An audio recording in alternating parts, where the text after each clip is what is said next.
Donc ce livre-là vient juste de paraître. C'est un ouvrage collectif qui réunit, on peut dire, la plupart des chercheurs sur ce sujet de la lutte contre le négationnisme.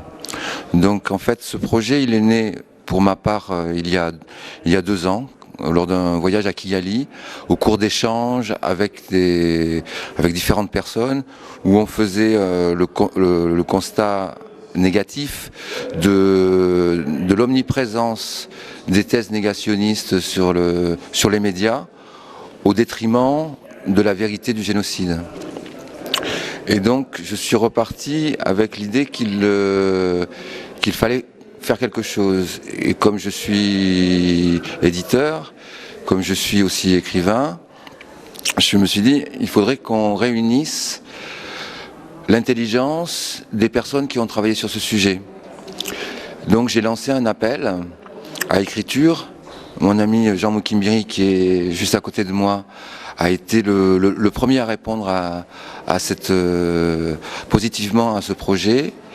Et aussi Josias Semujanga, qui lui-même avait un projet similaire, il avait organisé en 2008 un colloque sur le thème du négationnisme, du génocide des Tutsis, et qu'il souhaitait que ces interventions magnifiques qui avaient eu lieu à ce moment-là puissent être publiées.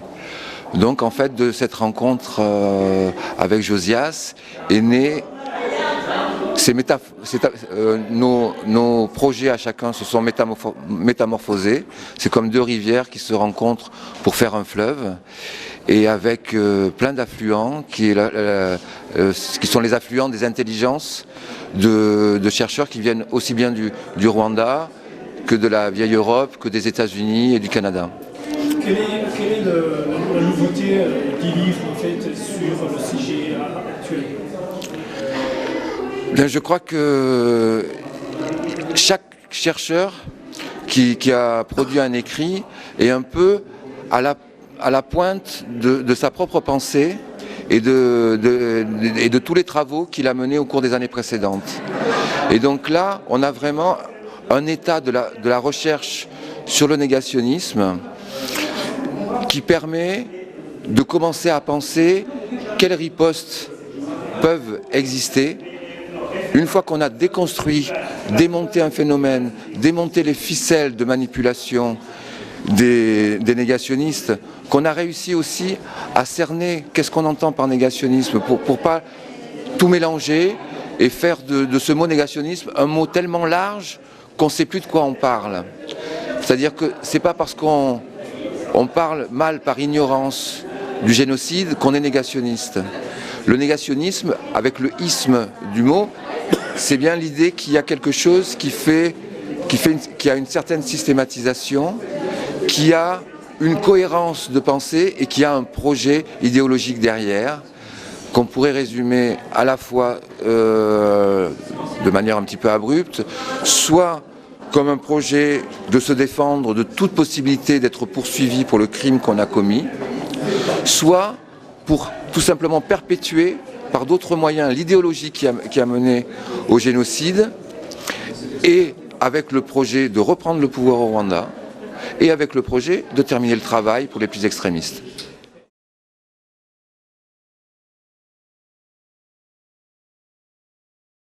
Je crois qu'il y a un proverbe rwandais qui dit « L'intelligence d'un seul ne vaut rien ».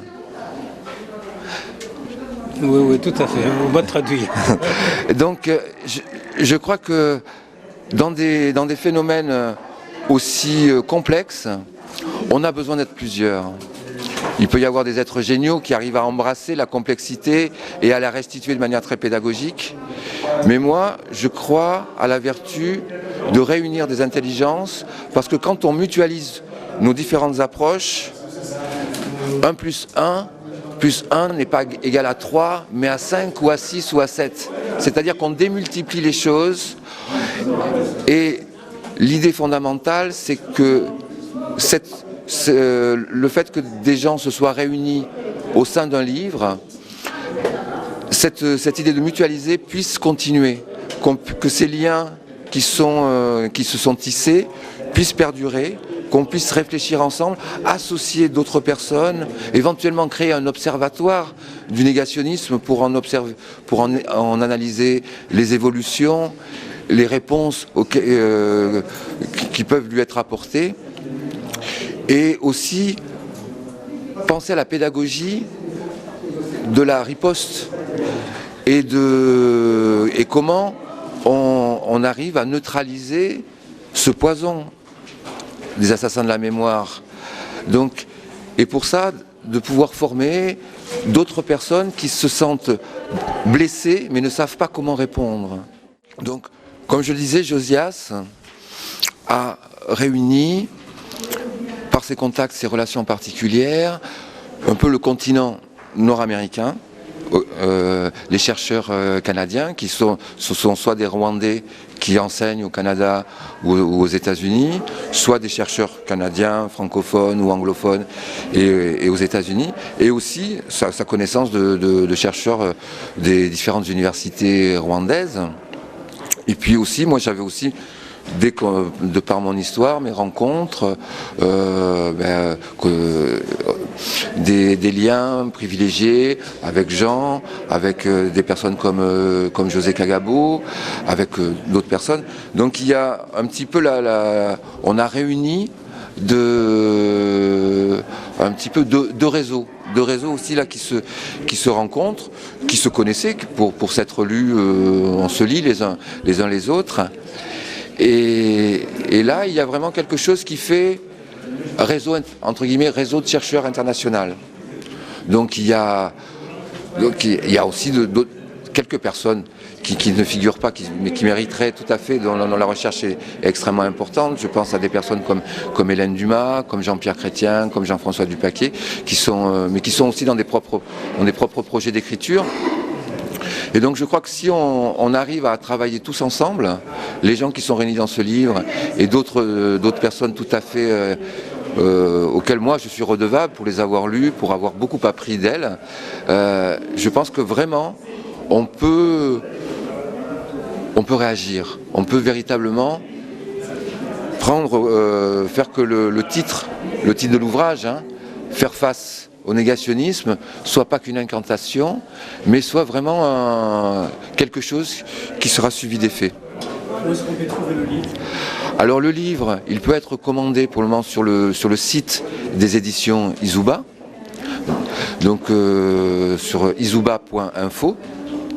Ensuite, il va être très rapidement disponible dans des librairies de Bruxelles et de Paris et en France.